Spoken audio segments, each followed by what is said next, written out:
Ininspeksyonan ng Commission on Elections o COMELEC ang lugar kung saan gagawin ang paghahain ng mga Certificate of Candidacy ng mga kandidato sa darating na halalan. May report si Luisa Erispe. Inilatag na ng Commission on Elections ang preparasyon sa isa sa pinakamahalagang parte ng halalan sa 2025, ang paghahain ng Certificate of Candidacies ng mga kakandidato para sa national at local positions. Kaya naman, ininspeksyon ng komisyon ang Manila Hotel kung saan gagawin ang aktibidad. Sa Oktubre 1 hanggang 8, dito maghahain ng kanilang COC ang mga tatakbo para sa national na posisyon sa 2025 elections. Bagamat malaki at malawak itong lugar na ito, sabi ng COMELEC, mahigpit pa rin sila sa patakaran na para sa mga senador, 4 lang ang pwede nilang isama sa paghahain ng COC at para naman sa mga nominado para sa party list ay hanggang 3 lang. Pakiusap ng COMELEC sa mga kandidato, sumunod na lang para iwas gitgitan at gulo sa panahon ng paghahain ng kandidatura. Maganda pong sundin na lang.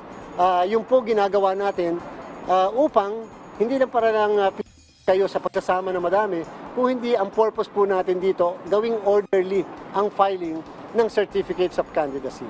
Para naman sa mga kandidato sa Legislative District, iyahain ito sa district offices ng COMELEC. Sa mga panglalawigang posisyon, ito ay sa Office of the Provincial Supervisor ng Komisyon at sa iba pang lokal na posisyon tulad ng Mayor at iba pa, ito naman ay sa local COMELEC offices. Sabi ng COMELEC, ipapaskil nila sa COMELEC website ang lahat ng COC ng mga kandidato. Tayo po'y magmo-monitor sa buong bansa sa mismong filing ng candidacy natin at again, ang ating pong panawagan sa mga magpa-file ng candidacy, sana po yung proper form ng COC ang gamitin nyo. Baka kayo ay questionin pa kung hindi yung proper form. Naka-form na yan.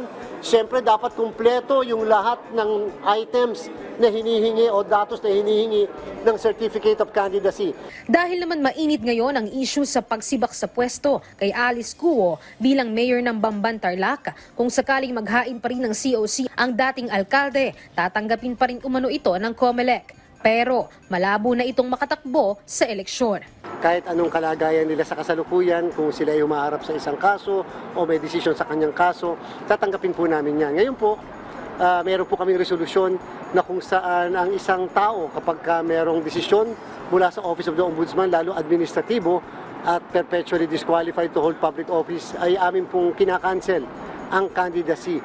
Samantala, bukod naman sa paghahanda ng COMELEC para sa COC filing, naghahanda na rin ang komisyon para naman sa pag-iimprenta ng balota na gagamitin sa eleksyon.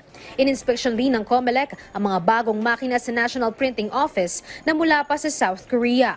Bukod sa mabilis, may kakayahan ang nasabing mga makina na makapag-imprenta ng mas marami at dekalidad na uri ng balota. Sa rehiyon ng Asya, dito pa lang sa Pilipinas unang masusubukan ang nasabing makina na kahalintulad rin ng mga ginamit sa US at Europa.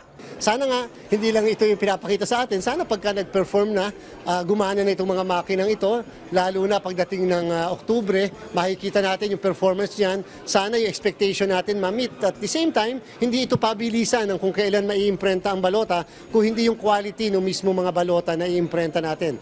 Sa October 25, formal na ito turn over sa COMELEC ang mga makina mula sa Miro Systems Company Limited. Dito, masusubukan ang kapasidad ng mga makina na ayon sa pagbibida ng supplier, may kakayahang mag-imprenta ng 1 milyong balota kada araw. Luisa Erispe para sa Pambansang TV sa Bagong Pilipinas.